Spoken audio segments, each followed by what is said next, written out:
सुनो ना संगमरमर की ये मीनारे कुछ भी नहीं है आगे तुम्हारे. أنا ندى محمود 29 سنة. كانت جايلي إن أنا أعملها لحد تاني بديله المشروع يعني، فقلت طب أنا ليه حد يعمل فكرتي، ما أنا ممكن أعملها. وابتديت بقى أركز شوية لحد ما قابلت سما وقلنا إن احنا نبتدي مشروع مع بعض.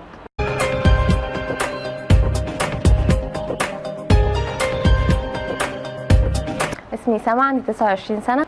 الفكرة أنا كنت بتكلم مع ندى مرة بالصدفة على الفيسبوك، بعد كده اتقابلنا، قالت لي إن هي بتدور على شيف هندي. فبعد كده قلت لها ليه، قالت لي على الفكرة، فقلت لها إن هي كانت في دماغي برضو من فترة، بس ما كنتش بدأت أخد خطوات. بس ابتديت أنا وهي وبدأنا نمشي في خطوات معاها. يعني بنسبة 99% احنا خلصنا كل حاجة، بس هو الناقص طبعا الورق بتاع الحكومة وانت عارف. دلوقتي المفروض في شارع مصر، بس لسه مش متحدد المكان فين بالظبط. الحكومه هي هترد علينا ويقولوا لنا المكان هيبقى فين. هو احنا بنفكر ان احنا نجيب، هي مش شيف، هي هتبقى يعني طباخه هنديه علشان تبقى من البيت الهندي نفسه.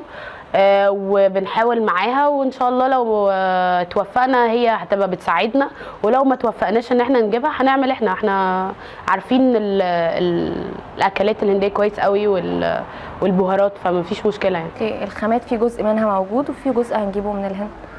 الخامات هتبقى من مصر، بس في حاجات معينه هتبقى من الهند. يعني احنا لينا اصدقاء هنود كتير قوي، في ناس كتير بتروح وتيجي، فممكن نجيب الحاجات من هناك اللي هتبقى ناقصانا هنا.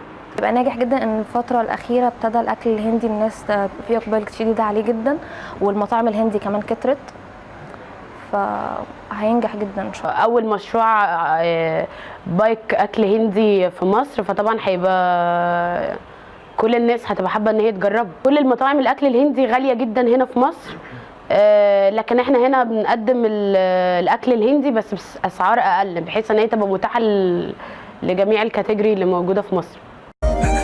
सुनो ना संगमरमर